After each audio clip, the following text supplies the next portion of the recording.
Ekoma Bali. If you thought Malawi's rainy season was just about muddy roads and slippery slippers, hold your hose tight.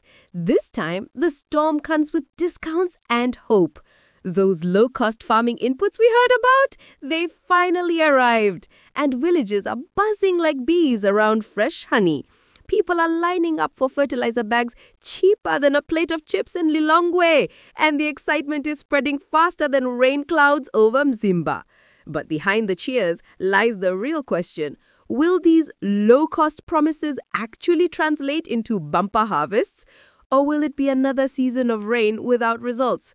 Let's dive into the 5 key facts that explain how this new agricultural move is shaking the ground, literally and politically. Grab your raincoat because this episode is a mix of hope, humor, and hard truths. You heard that right. The long-promised affordable farm supplies have finally landed. The program aims to help farmers get fertilizer, seed, and basic tools without selling a goat or borrowing from a friend. More than 1.4 million farmers are reportedly registered nationwide. For a country where agriculture is the heartbeat of the economy, this move feels like a shot of adrenaline. Across districts like Kasungu, Balaka, and Mzimba, queues are forming outside distribution centers. The energy is electric. People saying, pamenipa boma la kumbukira ife. Translation, finally, the government remembered us. For once, it's not just words in a speech, it's bags on trucks and farmers ready to plant. But the catch? Distribution is never that simple. Some areas are still waiting, and others claim the goods arrived late or short. It's a classic Malawian combo of progress and patience. Still seeing farmers holding their new inputs while rain clouds roll in feels like hope finally sprouting roots. And if you think this is just a buy and plant story, wait till you hear who qualifies for these goodies. That's where the real buzz begins. Now, this program is not a free-for-all shopping spree. Only registered farmers under the targeted input scheme can access the cheap supplies. You must be on the list, and the list, as Malawians know, can be a story of its own. Some names appear twice, others not at all, and some people claim ghost farmers are somehow collecting too. Officials say the goal is to support hardworking smallholders who produce real food, not briefcase farmers. That's good in theory, but in practice, verification is tough. Village leaders and agriculture officers are playing referee to make sure only the right people benefit. But hey, in Malawi, politics can mix with maize, so some eyes are watching closely. Meanwhile, farmers who didn't qualify are asking loudly, "Bwanji ife osapatikizidwa?" That question echoes across districts. The truth is, no program of this scale pleases everyone, but its impact depends on how fairly and quickly distribution flows. Okay, so we know who's in and who's out, but how does this play out when you add the rain and the market? Brace yourself for fact 3, because nature and numbers don't always dance in sync. The timing of these supplies is pure cinema. Rain is pouring and fields are ready. But as every farmer knows, the sky gives and takes. Too much rain, you lose your crop. Too little, same story. Now that inputs are cheap, many farmers are jumping in, which could mean bigger harvests. Sounds great, right? Here's the plot twist. When everyone harvests big, market prices can drop. Last season, some farmers were forced to sell maize at throwaway prices because storage and transport failed them. So low-cost inputs are a blessing, but without market planning, the joy can turn sour. It's like buying a new tractor with no fuel. Farmers need support beyond the input phase, things like warehouse access, price stability policies, and fair trade markets. The government says it's working on that, but abale, implementation is the real test. And while policies and markets argue on paper, the real voices are out there, in the villages, under the rain.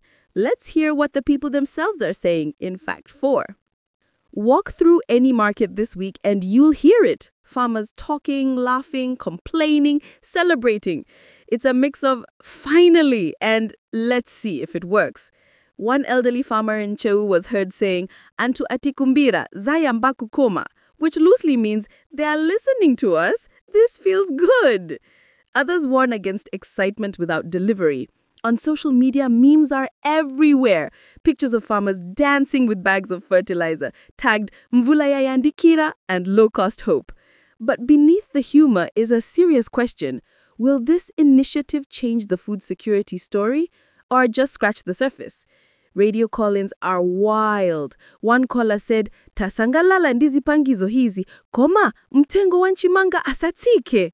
Translation, we're happy with the inputs, but please don't let maize prices crash. That's real talk from the field. People want balance, affordable inputs, and rewarding markets. You can feel the hope and pressure in equal measure.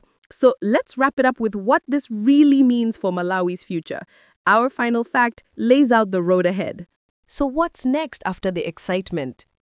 3 things will determine success. First, timely delivery to every district. Delays kill momentum faster than drought. Second, accountability, ensuring these cheap inputs aren't resold or hoarded by middlemen. Third, sustainability. Can this program run beyond a single season? If government manages these 3, we could see a new chapter in Malawi's agriculture story, farmers producing enough to feed the nation and export. But if politics, corruption, or inefficiency step in, we'll be back to the same cycle of complaints. For now, the arrival of inputs has injected hope, and hope is powerful. In the words of a farmer from Salima, "Ngatimvula itikondwera chakachino, tikala ndife bwino," meaning, if the rain stays kind this year, we'll be all right. And that's where we tie everything together: cheap inputs, heavy rains, and high hopes. So what should you take away from this story? Let's close it out. At the end of the day, this is more than a story about fertilizer and rain. It's about possibility. When the right support meets the right season, miracles can grow. Malawi's future is still in the soil, and the farmers are ready. If you believe agriculture deserves this spotlight, show some love. Like, share, and subscribe to @GlobalPulse News for more bold, witty takes on what's shaping our nation. Turn on that bell so you never miss the next update, and in the comments, tell us, do you think these low-cost farming inputs will change lives this season, or is it too early to celebrate? As always, we keep it real, we keep it balanced, and we keep it Malawian. Stay curious, stay hopeful, and as we say in the fields, tick on as into